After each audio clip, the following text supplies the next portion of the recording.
You're listening to the Station 71 podcast with your hosts, Mario, Beth, and Brian.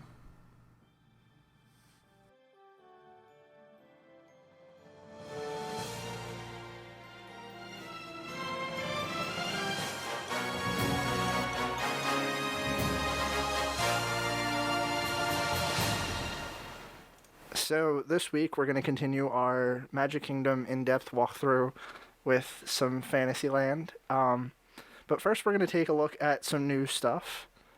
First up in our news, Spectrolab opens at Epcot's Innovention East in Future World. If you've been paying attention to Epcot and Innoventions, you'd know that this was a much-needed addition in the last couple months. But you can find Spectrolab across from Colortopia in the former Vision House exhibit. It's a hands-on exhibit that's kind of like a little theater type setup.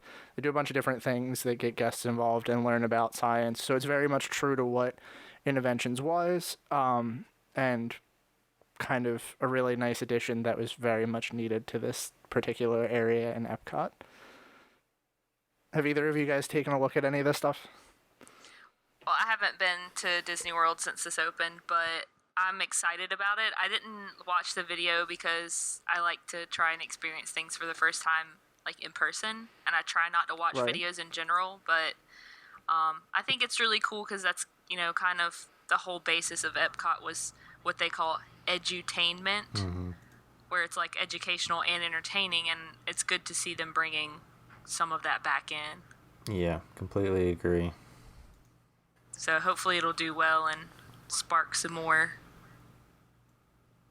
I mean, I haven't looked at any of the stuff that they do during it, but just from, looking at the pictures and seeing, what, the space and, them talking about the company that's, working with them on it and everything, it really seems true to the edutainment vision that Epcot was kind of founded with. So it's really nice to see that, and it's definitely very much needed to this space. Mm-hmm. I wonder how successful it is because the room looks pretty small. It looks pretty small, you're right, but I can't imagine that it's not, as crowded as Innoventions was before. If you also look, it says it seats around 100 guests, and children are invited to sit on the floor in front of the stage, too. So that's probably a little bit helpful. Yeah. Still feels really small, though. But hopefully it'll do well. Yeah. Well, it needs to do well. Yeah. Yeah, hopefully it does, and it kind of, has Epcot bring back some more of this type of entertainment. So, Beth, I believe you have some stuff, too. Yes, so this is apparently breaking news, yesterday or the day before yesterday, that Star Tours is going to open on November 17th as kind of a new experience. It's going to be featuring characters from episodes 7 and 8, followed by the Jakku. I don't know if I'm saying that right. Yeah, you said it right. Okay. Jakku sequence, a transmission from BB-8, and a new sequence from the planet on The Last Jedi.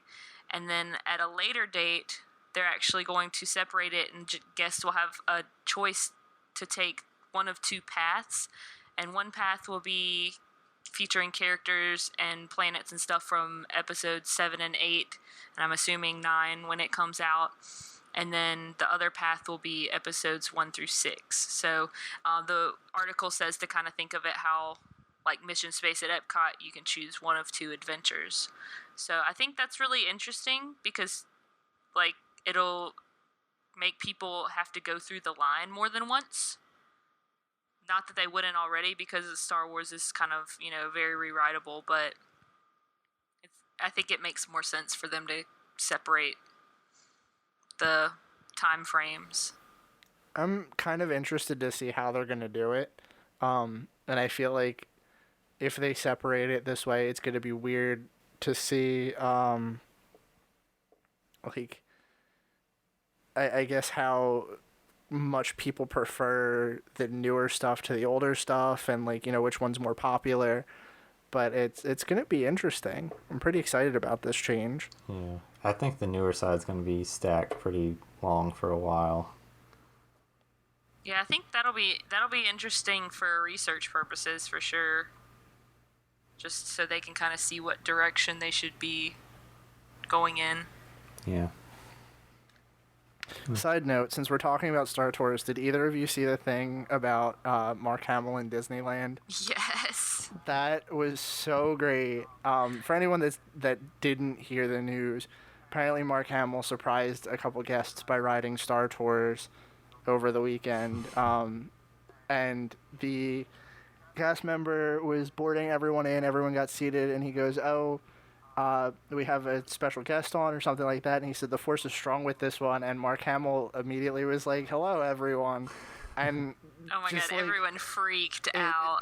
The video's great. I'll post it in the show notes. But like, I love when people do stuff like this. That's awesome. Mm-hmm. But it always feels like it happens in Disneyland. I know. Johnny Depp, Mark Hamill, who's next? Right. Give us some love over here on the East Coast.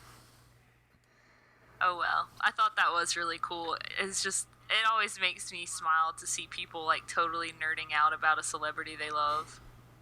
And those people were so excited. And it's just great because it makes you know that or it lets you know that Mark Hamill is still really into the whole Star Wars thing. Like, there's nothing worse than when an actor has a famous role and then they just like totally lose that excitement to play that character. Mm-hmm. As we say in the South, they get too big for their britches. Yeah. But yeah, it's really cool that he did that. Yeah.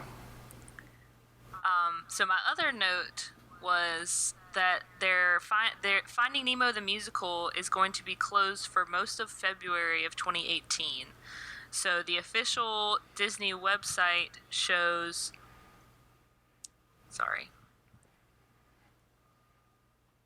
February 4th is when it's closing, and that the first date after that shows is February 24th, so pretty much the entire month.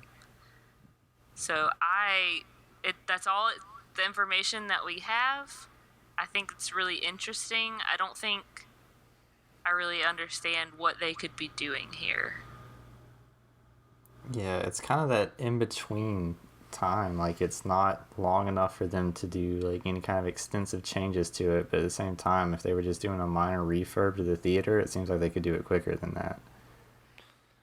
The other option, I mean, the weird thing about this, kind of like you're saying, is it's a show, so it feels like any major refurbs are going to take a while, unless they've secretly been doing something and we didn't know about it. The only other thing I can think of is like maybe they're going to add something from Finding Dory into it, because that was pretty recent, I guess. Okay, yeah, that's a good point. But I don't really understand how they would work that in. Right. You know? Right. But it'll be interesting to see for sure. My weird stance on this is like, I feel like Finding Nemo was still,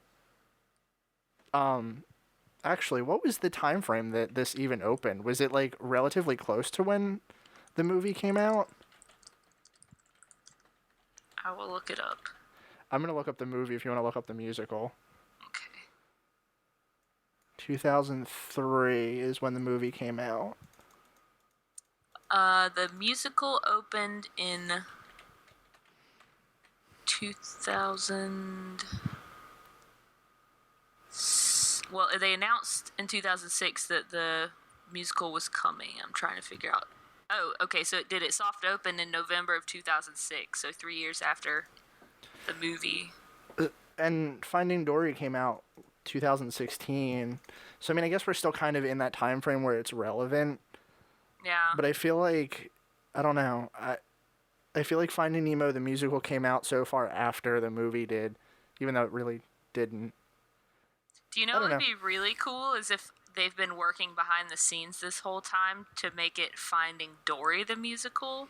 Because they could reuse a ton of the set props and, like, the characters. Yeah. It wouldn't take that much to transition it over that way. they'd only really have to make a couple new ones too. Yeah. Like Oh, maybe man. 1 or 2, if that. How would they even do Hank? Oh gosh. That would be amazing.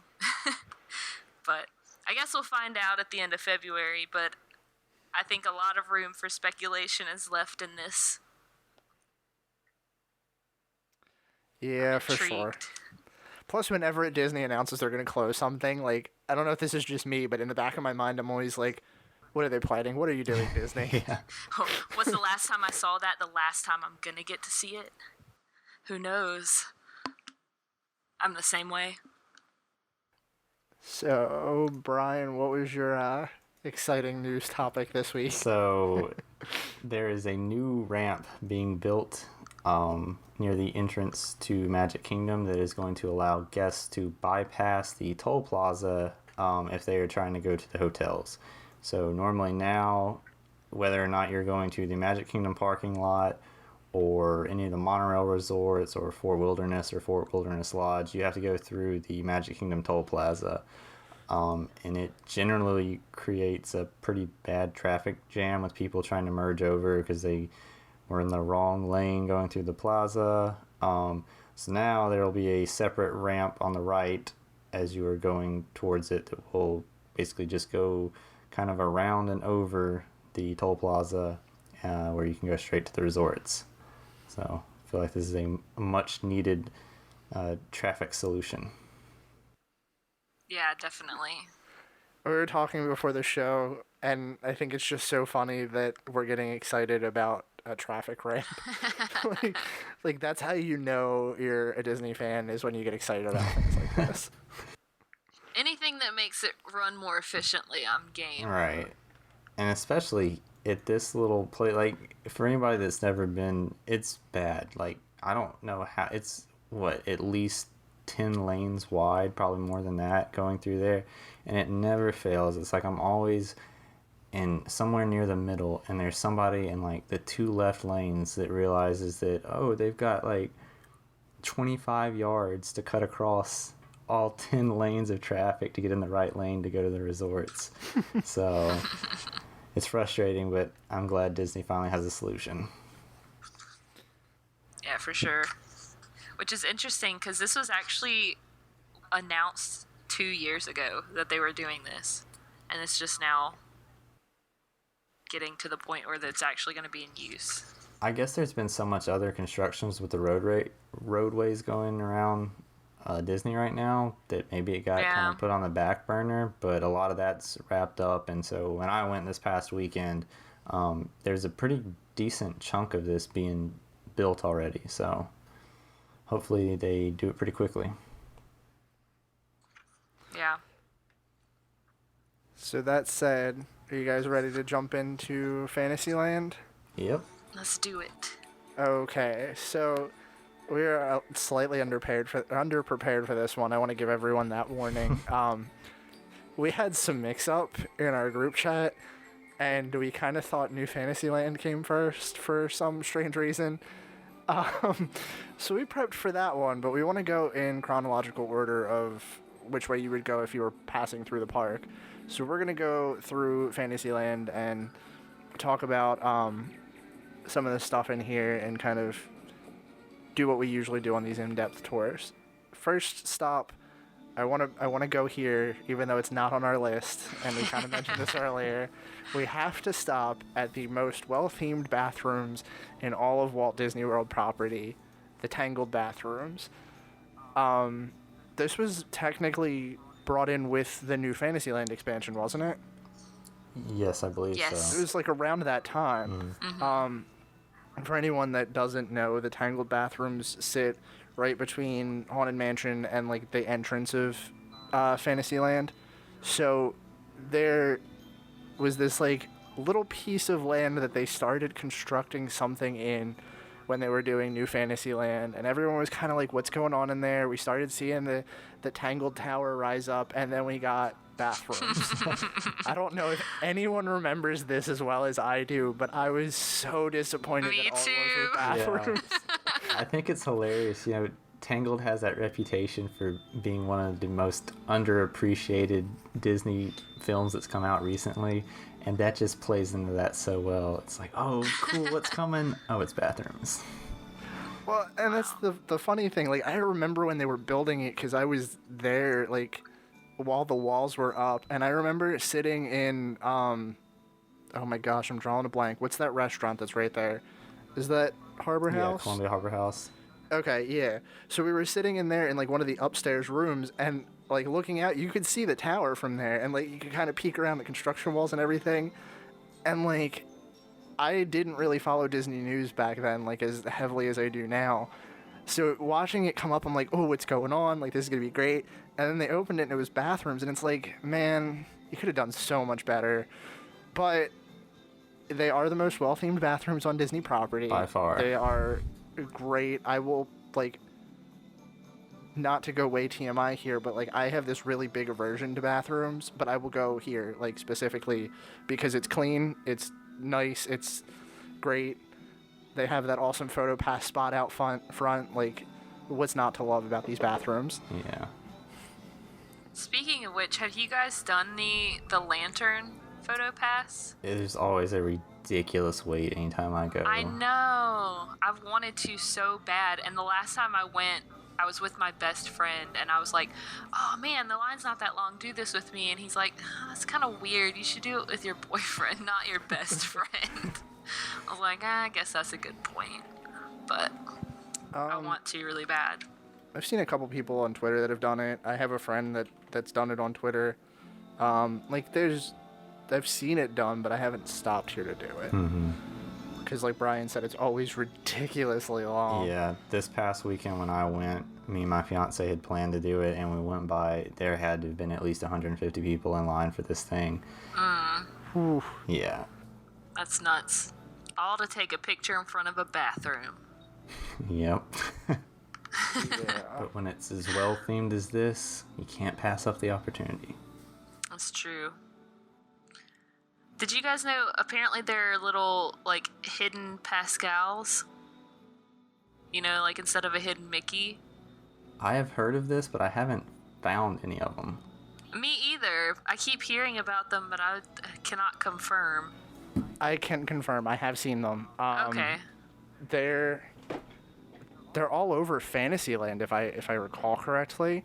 I know there's a couple by the castle, I believe. I think that's where I saw one, but they're very well hidden. I don't remember where it was that I saw it, but I remember seeing it a couple years ago. I'll have to look more closely next time. Yeah, they're like painted to blend in with pretty much everything. So it's like, Oh, that's cool. That makes sense, because he's yeah. a chameleon. like there's a couple of them where he's near rocks and he's like a light brown color that's the same color as the rocks. There's a couple spots where he's near like moss and like between rocks and stuff, and he's like that green color, so he blends in really well, which is fantastic. But really, really well themed, and I love that they added that in there because Tangled needs a little bit more appreciation. Mm-hmm. Totally agree. So after the bathrooms, we have my nightmare attraction, It's a Small World. Yeah. I wouldn't say it's my nightmare attraction, but it's definitely a every 2 or 3 trips attraction. Like, I cannot ride it every single time. The last time we were there, we didn't do this the first time that I took my girlfriend, but the last time we went down, we rode this, and she was like, do we have to ride that ever again? And I was like, no, we're good. Because she's freaked out by little dolls, so the porcelain dolls made it just like 1,000 times worse. Oh my gosh. But I don't really, like, everyone has this fond attraction, and Kirsten's going to kill me when she listens to this. But everyone has this fond attraction for Small World, and I like it for the history aspect. I love that it's an opening day attraction, and I love the ties to the World's Fair that it has and all of that. But take it or leave it, I'm not really a fan of Small World. Yeah, like, you have to respect it for just what it means for Disney and how huge it was and how much it influenced other attractions when it was being developed for the World's Fair. But that said, I feel like, I don't know, of these classic, like, tied to Disney attractions, this one might be the weakest. Yeah. I really love the, style of everything except for the dolls. Mm-hmm. It's like the dolls don't creep me out, but I'm not a fan of them. But I really love the, architecture, the style and design of, especially, the queue area, all the blocks and whatever. I think that's really beautiful, and I don't think the dolls help with that. Yeah. Are you telling me you love the moon face on the clock? I don't mind the moon face, but I really like, I don't know, the aesthetic of it in general. The whole, I don't know, buildings, or blocks, or whatever you want to call them. I can understand that. But yeah, Kirsten was saying in the last episode that she Snapchats her friend the dolls when she's riding it, because she has a friend that's really creeped out by dolls. So that's funny that you said that about your girlfriend. I see, and I'm not super creeped out about them. Like I said, it's take it or leave it. It's a classic attraction. I would be sad if they closed it, but I'm not gonna say that I'm a fan. But I don't know. It's just not something I have that sentimental Disney attachment that everyone else does. Mm-hmm. However, I do have to say, as much as this song gets stuck in my head, and that's half the reason I hate it, it is an iconic Disney song. Mm-hmm. Even if you've never been to the parks, you would be able to pick that song out, anywhere. Yeah, for sure. Mm-hmm. Did I ever tell you guys the story of, when I worked at Toys R Us, they had, every now and then they would change the radio station up, and they would play, different things, and they would always throw in, these weird remixes, and one day, I swear, I heard this, it was called the Rapmania remix of It's a Small World, and it was the weirdest thing in the world. Oh, wow. But I still, it was a remix of the song, and I could still distinguish it because I heard the words, and I'm like, oh no, here we go. That's so weird. Why would you remix that song? I'll send you I'll post it in the show notes, and I'll send it to you guys privately. But it was very strange. Yeah, I'll have to listen. That sounds very interesting. I don't know if you really want to, but... So after that, we have Pinocchio Village House. I think this is one of my favorite quick service places, which is kind of weird because I know a lot of people don't really care much for it. It's flatbread pizzas and, regular quick service stuff. Have you guys ever eaten here? I actually just ate here last weekend, and it was the first time I've been there in as long as I can remember. And it was good. I've said on here before, I usually don't branch out very much at Magic Kingdom. 90% of the time, I either eat at Casey's or Columbia Harbor House. But it was kind of cool to try something different. And they had a specialty flatbread, and it's I guess supposed to be Thanksgiving themed. It's a flatbread, and then it's got turkey and a kind of a cranberry type sauce on it. So it's kind of like the Thanksgiving Day sandwiches, if you ever go to Earl of Sandwich at Disney Springs, but it's a flatbread. So yeah, I've tried to eat here a couple of times, but I always seem to go on the days that every few days it closes at 6 p.m. And I feel every time I've tried to go, it's I try to I'm walking in and they're like, no, we're closed. I'm like, the park is open for 4 more hours. Why are you closed? Right. But yeah, so no, I've never actually eaten here, but I've been inside it a few times.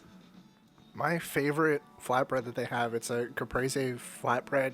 It's got tomatoes, basil, a caprese salad, and it's got just all on a flatbread. Really good. It's one of those things that yeah, it's a flatbread pizza, and you can kind of get better pizza on property, but if I'm in the Magic Kingdom and I walk by here, it's one of those places that I'll definitely stop at. And you can see from certain seats, you look into Small World, correct? yeah, into the waiting area mostly, but Yeah, that's kind of cool. Well, and it's also right before you go into that tunnel, right after, isn't it? Right after the bridge where the control person is up top, and then you go under that, and then that's where the window is to go into Village House. Mm-hmm, I think so. Vaguely remember seeing people there. There's also different themed rooms and stuff, and it has an upstairs which is less crowded. If you need to get out of the crowds, because I know, like, my mom's not huge on crowds, so this is one place that like we can go like upstairs, and it's very like low crowd level because, you know, you're walking all day. You don't want to go upstairs to eat in a restaurant. So that's kind of a nice little fun fact, tidbit thing. Have you guys ever seen the Blue Fairy Wish Book thing? Because I've, like I said, I've never actually eaten here, so I've never seen it, but do you know what I'm talking about? I do not. Please explain. So apparently there's a book of wishes that is inside of Pinocchio Village House, and kids can, or I guess anybody probably, can write their wish in the book. And I don't really know if anything actually comes of it, but it's just like a cool little thing to write your wish down, and there's like a little interactive screen or something in front of it. That's pretty neat. I'll have to look for that next time we go. That's one of the reasons I've tried to eat there, is just to find that, but never worked out. So maybe next time.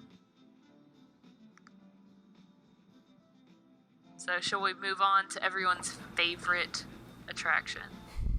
I love this attraction. I don't know why you guys hate it so much. I don't hate it. I just do not think it's worth the wait. Yeah, I'm in the same boat. I don't get the hype over it. Like, it's not bad, but it doesn't deserve the ridiculous wait times that it always has. See, my take on it is that Peter Pan's such an iconic character that you're always going to have those people that are going to associate him with Disney. And I feel like it's one of those rides that has an iconic IP tied to it. So it's kind of the same thing with Frozen. You know, it's not as much hype for the ride as it is for the character. Yeah, I mean, I still think that the ride falls flat in a lot of ways. I mean, even taking into account how old it is. Right. I don't know. I mean, just me, it's kind of one of those where there's so many little touches, I feel like, on the ride that could be made a little bit better, and it would make it extremely better. Like, for one thing, the, like, emergency exits and, like, stairs that are very, very horribly hidden throughout this ride, like, kill the immersion for me. And that's one thing that I feel like, you know, Disney knows how big of a ride this is for most of the fans and how much of a wait it still generates. I mean, all these years later, you think they would, you know, be willing to put in a little bit of work like that and touch it up, but I don't know. I think a lot of that is Disney banking on people paying so much attention to what's under them instead of what's in front of them. That's true. Because this ride's one of those, like, it's very strange how this ride kind of goes through. The whole point for anyone that's never been on this ride, because the wait time is horrendous, you get into a pirate ship and you kind of float through the different scenes of Peter Pan. So it is kind of like the oh my gosh, what's the phrase for that? Book report version of the ride, where you kind of get the retelling of the movie through this attraction. Mm-hmm. However, most of the attraction is under you or directly in front of you. So as you pass over the different scenes, you kind of have to look down to see everything, or immediately in front of you. And I think that's kind of why they're not hidden, but it's still not excusable. I can totally agree with that. So, well, on that point, though, this is one of the things that I do really love about the attraction is that, you know, especially like in the scene near the end when you're around Captain Hook's boat, like you are so close to everything. Like you really feel like you're in the scene. Like, please don't do it, but you could literally reach out and touch a lot of the stuff on the ride. So that's very cool. I mean, and that does help with the immersion a lot. That's such an iconic, like, Disney ride scene, too, I think. I think that's one of the ones that really sticks out in my mind when I think about this attraction. Mm-hmm. Because it's so, like, it's so close and it's so grand. It's, like, all right in front of you. It's a really nice spot. Have either of you done the queue for this since they updated it? I know we've kind of briefly touched on this before. Yes, I have. Yeah, I have to. I think it's really neat. I want to take a minute to talk about this. Not too much time because it's still not worth the wait. but this was one of those interactive queues that they kind of started to install when we saw the updates coming to Fantasyland. What's your feelings about this? Do you think it helps with the wait time? Do you think it's like stalling the line a little bit? Oh, I think it definitely helps. Yeah, it should be like the poster child for what they need to do with a lot of these classic attractions at Disney, in my opinion. Yeah, for sure. It's actually, I think, the only time that I haven't had a fast pass that I've ridden this was right after this queue opened. I was like, well, can't see the queue if I have a fast pass, so I guess I gotta stand in this line. And I was like not disappointed at all. I was like, wow, this doesn't make the wait horrible. I don't know if I've thrown this tip out here, but I always find that Peter Pan's Flight and like all of the major Magic Kingdom attractions have really low wait times during the fireworks. So if you really want to experience Peter Pan's Flight, but maybe you've seen Happily Ever After already, or you're not really into Happily Ever After, try to walk onto this ride while it's got that low wait time, because the queue is worth seeing. The ride, I think, is worth seeing, at least, to experience once, if you can get it for a 30-minute wait time. That's the most I'll ever wait for this. But I really enjoy the updates to the queue, and I think that it was much needed, like Brian said. When they opened this, the first time that I actually found out that the attractions are usually such short waits during the fireworks, we walked on to it. Like, it was a 5-minute wait, and I was like, there's no way I'm not riding this for a 5-minute wait. And it was right after they updated the queue, so we kind of walked through it. And, like, I feel like I took way longer than 5 minutes just because I had to stop and play with everything. How are the wait times?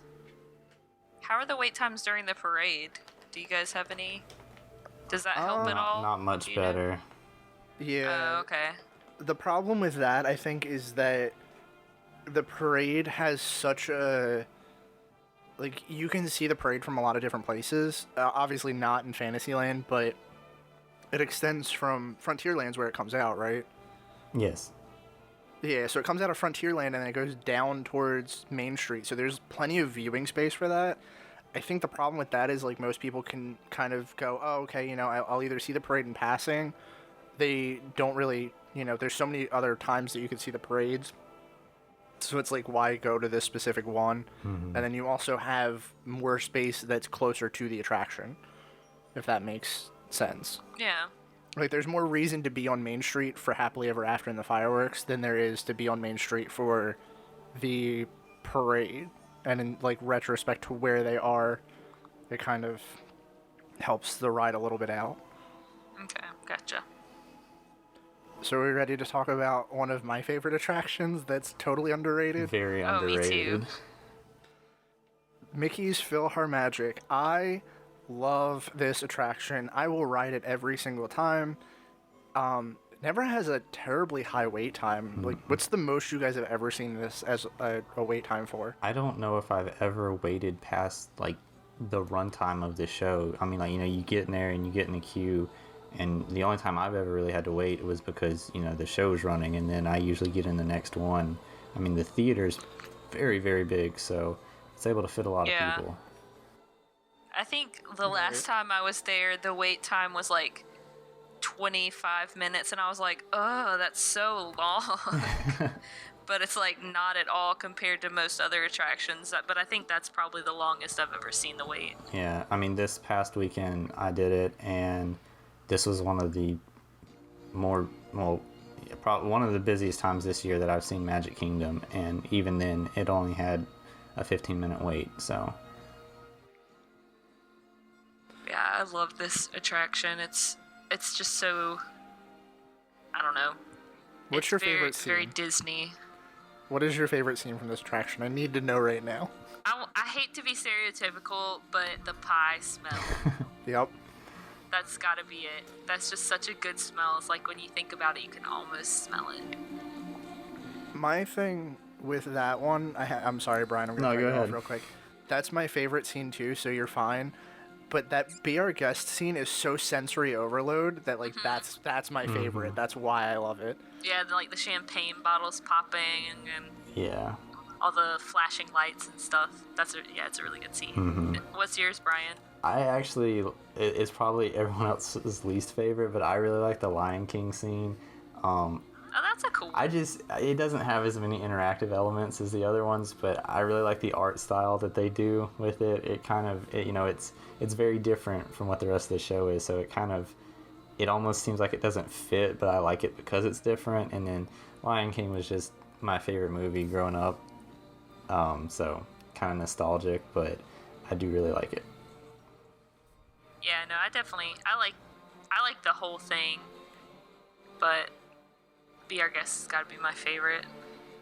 I gotta say though, the first time that I ever did this, I had my Mickey ears and I like put them on the little like podium thing in the seat, like beside, like in front of my seat, not knowing like that's part of the experience. And during like that champagne, like the bottles popping, my ears were like poof and like popped out like in front of me. And I was like, whoa, what? That was just kind of a funny little memory. And I was like, oh, okay, I guess I shouldn't have put those there. But yes, I do think it's totally underrated. It's so good. It's probably my favorite, like, take a break in the middle of the day but still get a really good experience out of, attraction. Yep. And this is 3D done right. Like, I know we've talked about Muppet Vision and, like, our love for Muppet Vision, but, like, even this attraction does what they set out to do to the same degree, I think. It's not cheesy. Like, yeah, there's moments where it's kind of, like, in your face, but it's never like a, look, this is what we can do 3D effect. It all has a purpose. Yeah.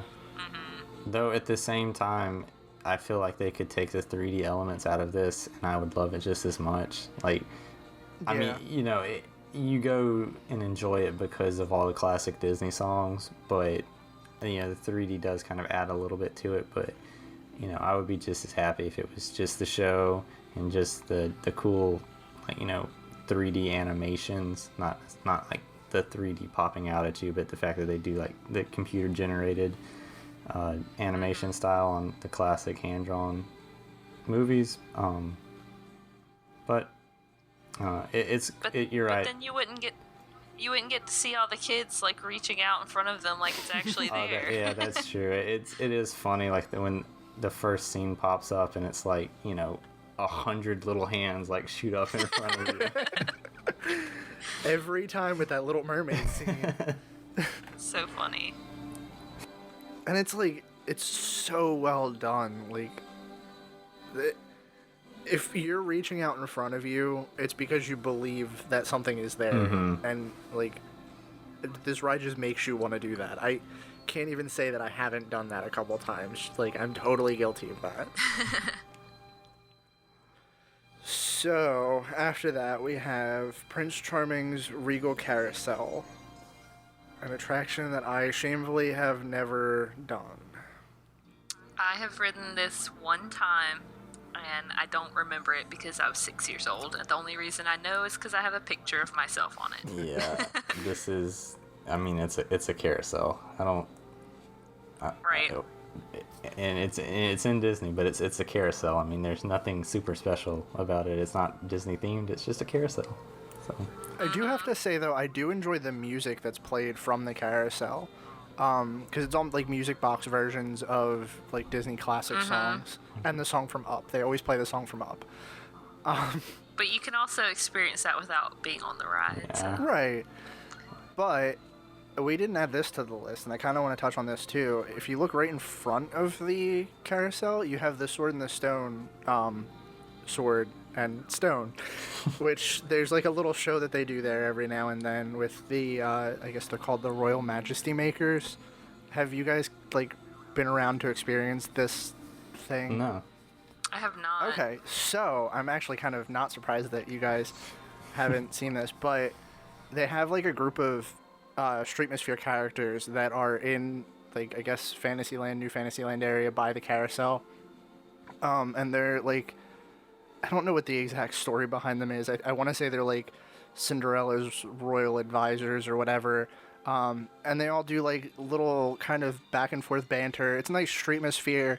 And then I know they still do the sword in the stone pulling thing, where they'll pull guests from the crowd to kind of try to pull the sword out of the stone. I don't know if they still pull it up or not. I haven't experienced that in a while, but the characters there are great. The just feeling of seeing Streetmosphere characters is such a wonderful thing that I'm always so fond of, that like I love to point this out to people that they're there and there's actual people doing things in front of this attraction. So next time you're there, look for them. They're the ones that do the opening show now. I don't know if you guys have seen the opening show. They're the ones that introduce the show. Okay. So they're part of that.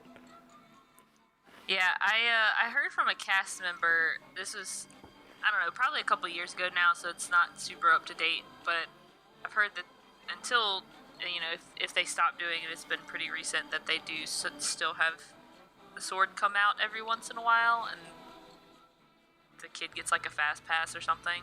Yeah. But I heard that they only do it for kids, and I don't think that's fair. I would not be surprised if that was the case. Yeah. So adults need magic too. But that's a different day, different time. Yeah, next time you guys go, though, look for them, the Royal Majesty makers, because they're really great, and I don't think that everyone really notices that they're there. Yeah, I'll have to check that out. So, after the carousel, we've got... Did we want to venture towards the castle? Let's save that for another trip. That one. Because we could do a whole episode on the hub. Yeah. We'll skip... We can do Fairytale Garden. Is that where Merida meets? I know someone put that in the notes, but... I think so. I'm not 100% sure if that's, like, the location. I'm pretty sure it is, because it's like... Isn't that... It's like Brave themed. Isn't that what that area is called, the Fairytale Garden? Yes, I just googled it, meet Merida at Fairytale Garden. Okay. Have you guys done the meet and greet there? I haven't. The wait's always insane when I go by. Really? Yeah. I've caught it pretty short wait times then, because I've done that one, and I'm not a huge character person. Like, I'll do the pictures just to get the pictures, but it's never, like, top priority. The area is really wonderfully themed. They did a great job of kind of, like, bringing in the atmosphere of the movie and making it, like, a really nice home for Merida. And I think Disney should definitely have, like, these little private areas for characters to meet at that are themed after the movie, or, like, kind of to draw you into that immersion. Because we always talk about, like, suspending your disbelief, and this totally has made me feel like I've kind of transported into the movie every time I've seen it or gone into it. Mm-hmm. So do they nail the accent? I don't want to say yes, but I also don't want to say no, because I've done it twice, and one time Merida had the accent pretty spot on, and the other time she didn't. But I really like this area. I think I have some pictures of it. I could probably post them if I can find them. Yeah, I've wanted to, but I guess I just need to start going whatever times you go, Mario, because you always seem to have short wait times. I'm going to throw this out there right now. My favorite time to go is September, like the start of September, when everyone in Florida goes back to school. And then in, like, winter. Because it's always freezing up here, so it's really nice to go down where it's warm. And it always just seems like January, February, it's never super crowded. Yeah, as long as you don't go during marathon weekend. Oh, yeah, I've made that mistake before. Me too. So after Merida, we've got Cheshire Cat Cafe, which isn't that little stand? Mm-hmm. Okay. Never stopped here. You're going to pull a Frontierland episode and say, I don't know anything about this one. Yep. I haven't either, but I've seen their, like, signature treat that they sell are Cheshire Cat tails. And from what it looks like, it's like some sort of, like, flaky pastry with like purple and pink icing stripes, which I thought was kind of cool. But yeah, I think it's pretty much just your standard kiosk with like cupcakes and lemonade and stuff like that. Standard snack kiosk. So, after that, we've got the Mad Tea Party, which is another opening day attraction. I think this is a classic one, too. Like, I would consider this a classic Disney attraction. Yeah. Yeah, I like it for what it is. I'm a big fan of the like tilt-a-whirls at state fairs and stuff, and this is obviously very reminiscent of that, so I'm a fan. The funny thing about this attraction to me is, like, how many other places can you go that there's teacup rides? I'm pretty sure every state fair has them. Any theme park you go to is going to have some similar style attraction. But this one's just so, like, it stands out for some reason. And it's not even, like, it's really... I don't want to say it's not well themed, but it's just teacups. Yeah. Really. Yeah, like, how much theming can you really put into it, you know? Exactly. But yeah, it is what it is, and Yeah. it's a ride that opened in 1971. What can you say? Yeah. Or 1955 probably. It opened on opening day at Disneyland. Though I do have to say I like the way that they have like all the hedges and stuff shaped around it, because it definitely has that Alice in Wonderland vibe. Yeah. So that's really nice too. They do the meet and greets usually right next to it too, which kind of helps add to the theming. Yeah. So. Yeah. So it's for what it is. I think it's great.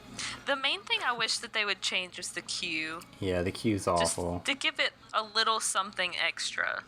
Because I don't want to feel like I'm standing in line at a state fair. But think about it. What else could you really put in there? See, okay, I just had this idea. Okay, Brian's got an idea. So you would have to expand it a little bit, but I think it would be cool to do like a hedge maze that you walk through to get into it. Yeah, that's really good. mean, you know, they've got the space. They could expand it a little bit to do that, and it would tie in really well with the theming, and I think it would look really cool. So That's even if they didn't do it like super tall. yeah, I mean, you still want to be able to see even if it was a short over it, hedge maze. but Right. yeah. Yeah. Well, no, maybe you don't. Maybe you really want the immersion. And then you can't tell how long you have to wait in line. So There you go. No, okay. You have to admit that after a while, we would all do this. We would all be like, okay, I know that it curves right here, so that means I'm 5 minutes away from the That's front. true. Yeah. But I'm sure if they did that, they could also add a couple of little interactive type of things, yeah, like they did with Winnie the Pooh. Oh, good transition. So after that, we have Many Adventures of Winnie the Pooh. Not an opening day attraction, but it's definitely, I think, a classic and an iconic attraction. Yeah, I like this, except for the Heffalumps and Woozles scene that freaks me out. Really? It's so, like, creepy to me. It's like a The bad weird thing- nightmare. The worst part about that, I think, and it's funny that you say it's like a bad nightmare. That scene feels very state fairy to me, just because like you can see the floor, like, and it's all kind of like that cardboardy cutout. There's no like animatronics really in there, well, and like look at what it replaced, though. I mean, Mr. Toad's Wild Ride was nothing but those cardboard cutouts, and I loved it. Right. But I mean, it's not like it was a technological masterpiece, you know. no, totally. But it's just funny that you call it like a nightmare because like Just the State Fair is imagery totally of my it. nightmare. I don't know. Heffalumps and Woozles creep me out anyway. But What do you think about? Let's start from the beginning of this ride before we go too quick into that and talk about like the queue area, because this was also one of the ones that they upgraded to an interactive queue. yeah, I think it's very like centered around smaller children, but it's pretty cool for what it is. Like, I've been through it a couple times and, you know, just done the little interactive elements of it. I think the the little, I guess, I think it's in the middle, like in between the two sections of the line where they have like the little bumblebee wooden things that you just like push back and forth, and that reminds me of a dentist office, how they have those little toys. So I'm not a huge fan of that part, but I think the best part about this attraction is that it has that interactive element in the queue, and it does sometimes have a longer wait, so it's nice to kind of distract the little kids from like the time that you're standing there, and giving them something to play with is great. I really like the screens, weirdly enough. I was just about to talk about those. Except that they're always disgusting.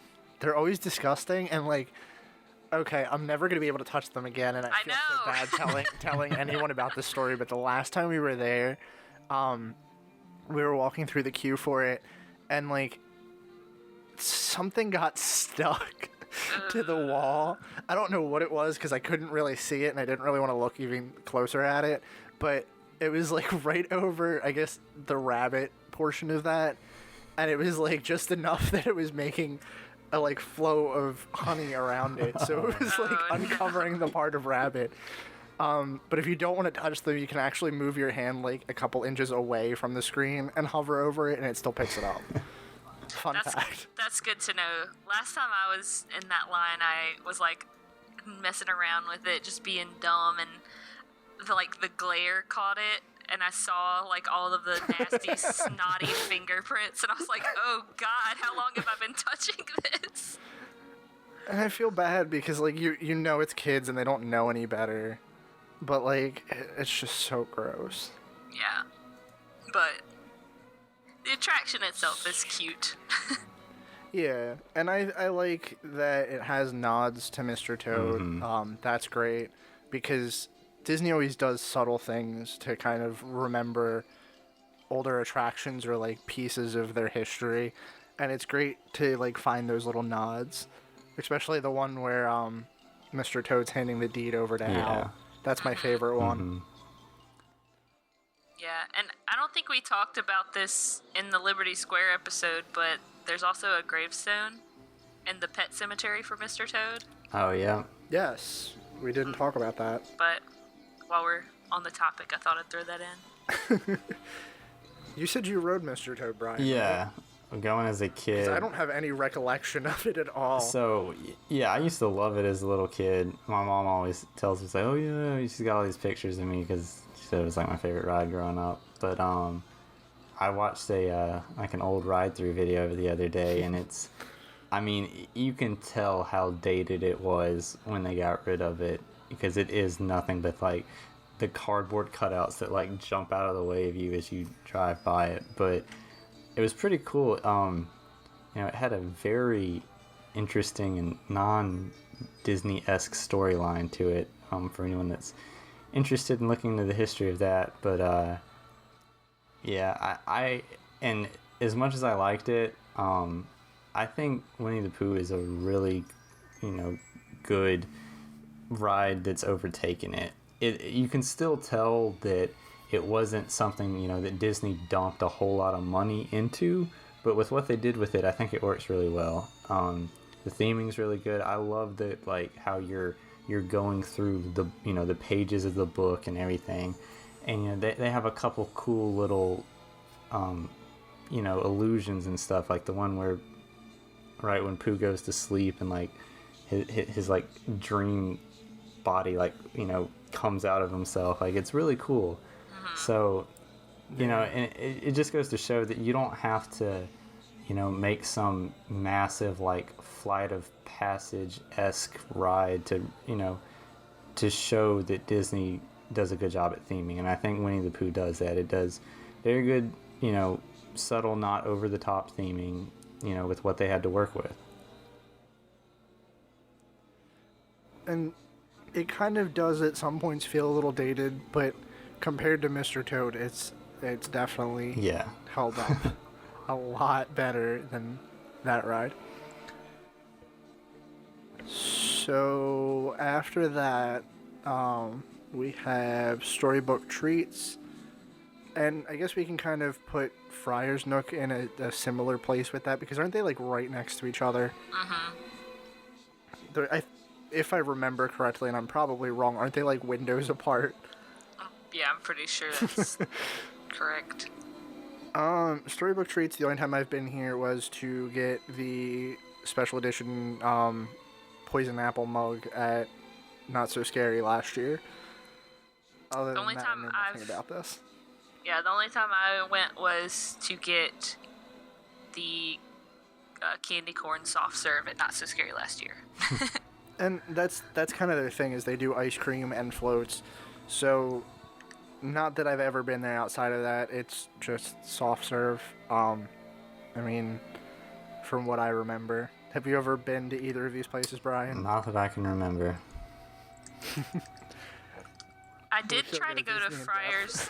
Yeah, I tried to go to Friar's Nook one time because their thing is like artisan mac and cheese, and it looked like really good. It was like had like breadcrumbs on top of it and stuff, and I was like the next person in line, and they're like, "Anybody waiting in line for the mac and cheese? We're out. Sorry." You have some really bad luck. I do. I really do. I was like, okay, great. I've only been standing in this line for 10 minutes.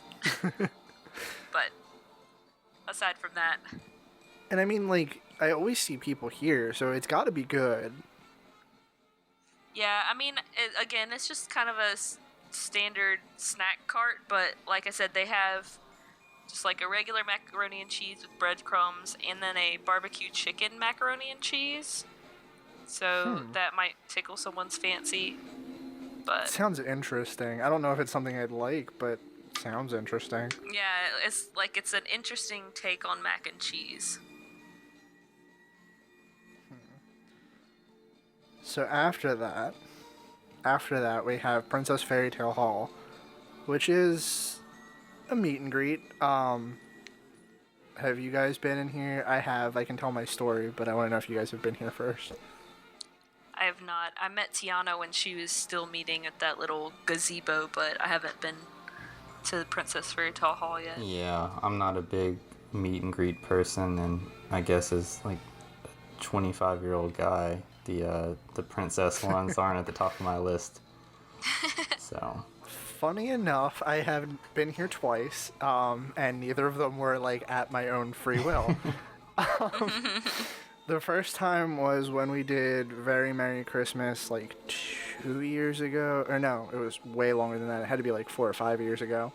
The only reason we came here was because my little cousin is a huge Tangled fan, and during the Christmas party, it was Cinderella and Prince Charming and Rapunzel and Flynn Rider.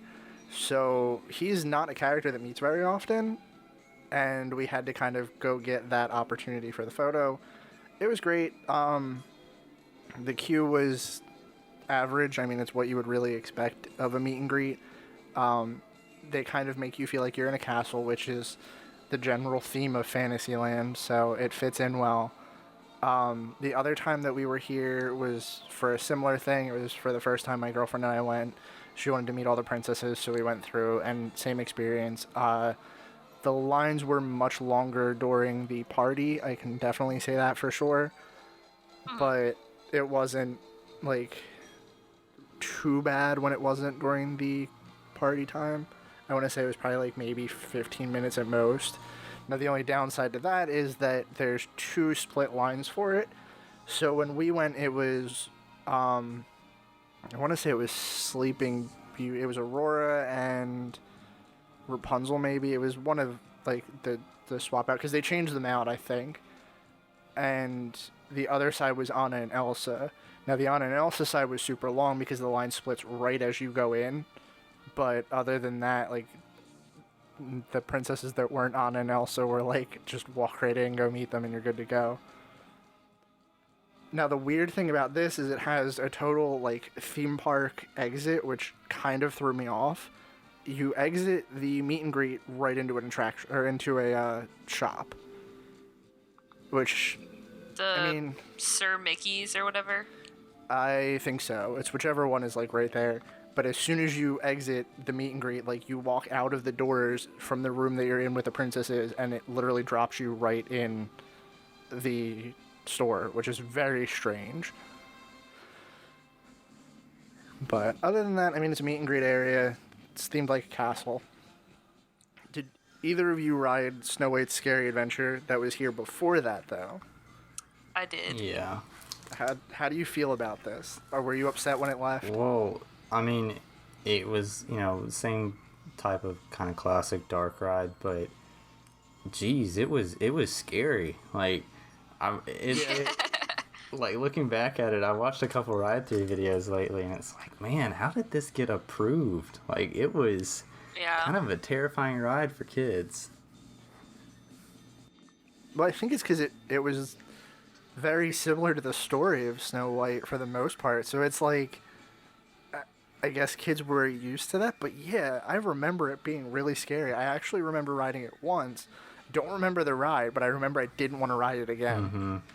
That part where the queen turns around and she's, morphed into the old woman is like, man, I mean, I guess you're right. It did fit in pretty well with the storyline to Snow White, which was creepy, but I don't know. I see why they axed it. So, since we've talked about both this and Mr. Toad, I want to say that if I remember correctly, and I think I've watched a ride-through video of Snow White's very recently, if I had the choice between Mr. Toad and this, I'd probably say that this was less dated than Mr. Toad was.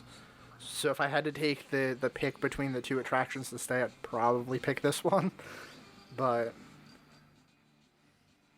yeah, the only time I ever rode it, I was an adult, so while it was, definitely creepy, I wasn't, like, scared, as I probably would have been if I had ridden it as a kid.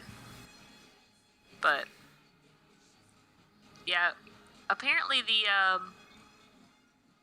one of the animatronics is in Seven Dwarfs Mine Train at the end. I think I've heard that. Yeah, I think that the last, right before you go back into the loading dock where the, Snow White and the Seven Dwarfs are dancing in the house, I'm pretty sure that's the one that they used. Yeah. Which one, though? Like, is it a specific one, or is it the whole scene? I think the Snow White one, I'm pretty sure they pulled, because you could really look at it and tell that it's not up to date with everything else that's on the ride, but I'm not sure about, like, the Seven Dwarfs, if those were new or reused.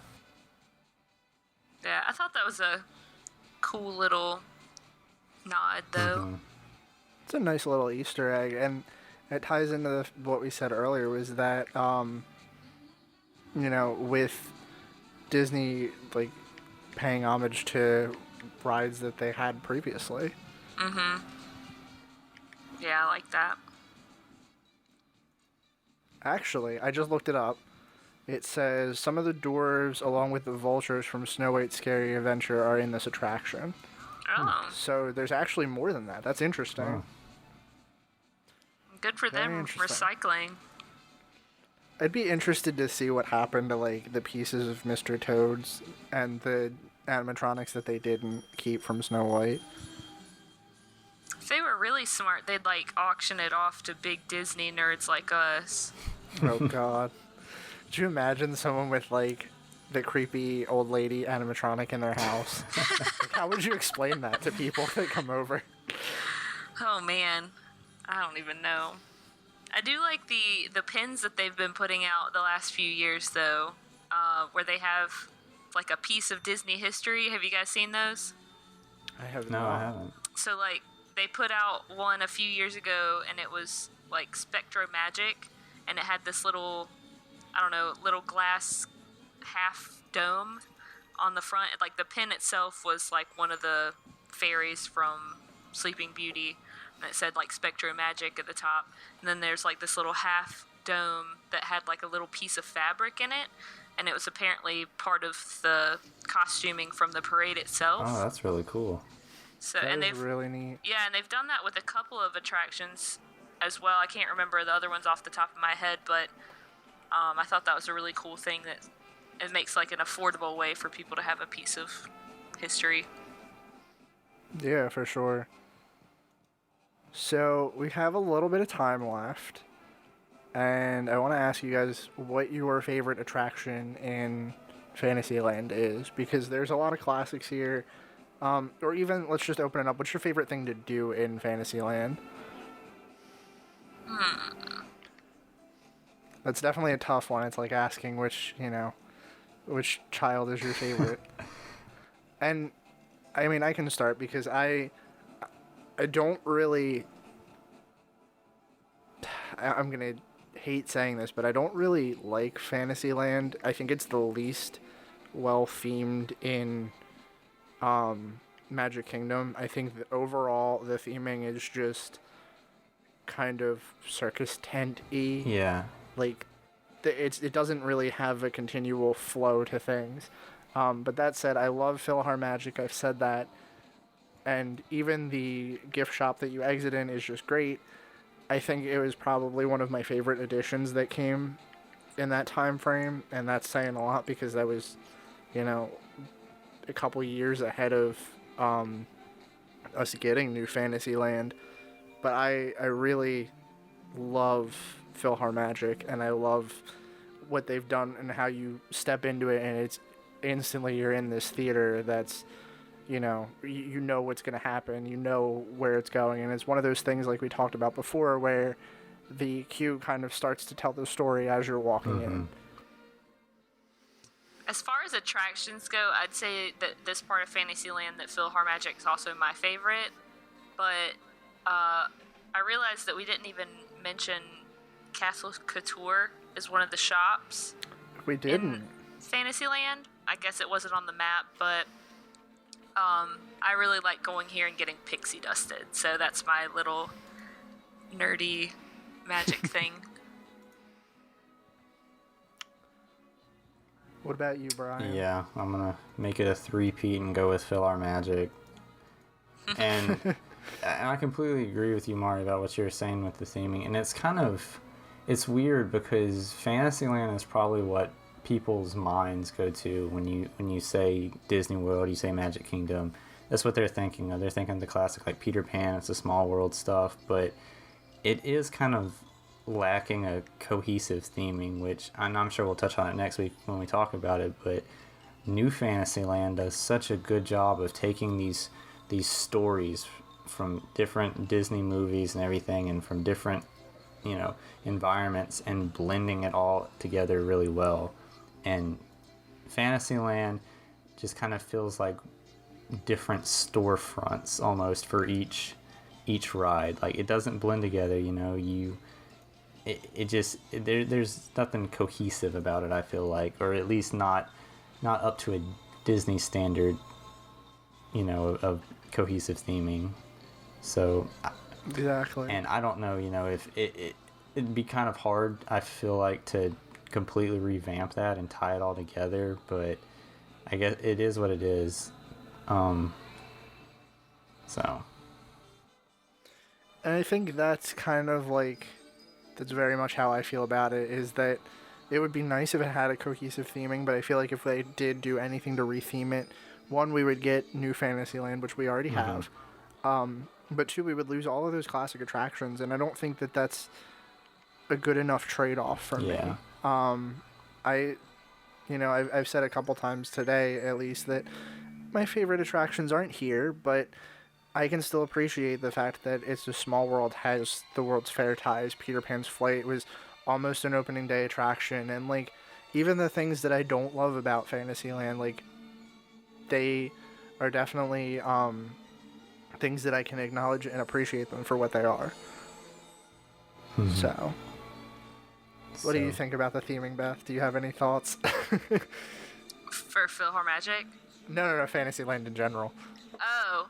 As Brian and I are just sitting here knocking it down. Yeah, no, I mean, I don't really particularly have one way or another. I do really like the expansion that they did, and I think that area definitely is tied together better than the rest of Fantasyland. But you know, I also don't really know how they could tie all of those random, I don't know, movies together without doing what they already did, I guess.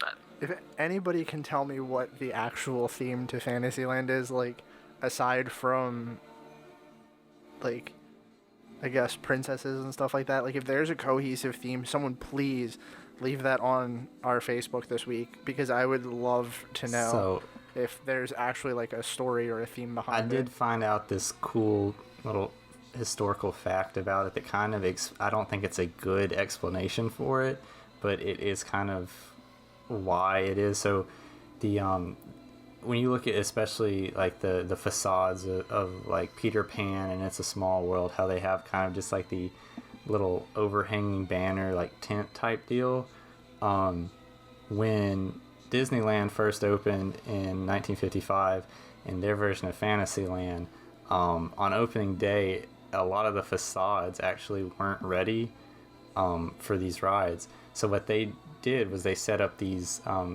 tents and banners to cover up a lot of it, and so the theming kind of stuck, and they thought that it looked, like medieval, kind of like, Renaissance fairy type, jousting tournament stuff. So they kind of just stuck with that theming. I don't think it's a very good reason for not kind of tying everything together, but it kind of explains at least why it is the way that it is. Yeah, I guess I can get that. I'll get behind that.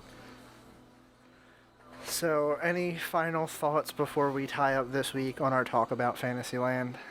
Anything you guys want to talk about? I do want to point out that while you guys were talking, I did a quick Google search just out of curiosity about those pins I was talking about, and they did make a Snow White Scary Adventures one. Oh, so it's a limited edition of 1,500, and the little half dome included a piece of the mural in the scene where Snow White gets the kiss from her prince. So I really thought you were going to say, and it's already sold out. I mean, it probably is because it came out in 2016, but Oh yeah, it's definitely sold out. you could probably find it on eBay for twice the price. Probably triple if we're going that far. If you're a huge Snow White Scary Adventure fan and you just are so sad that it's gone, that's out there for you. But that's all for me. What about you, Brian? Anything else? I think it wraps it up for me. Okay. So that's going to do it for us today, guys. Thanks for joining us again on another episode of the Station 71 podcast. If you like what you heard, be sure to subscribe to us on iTunes and leave us an iTunes review.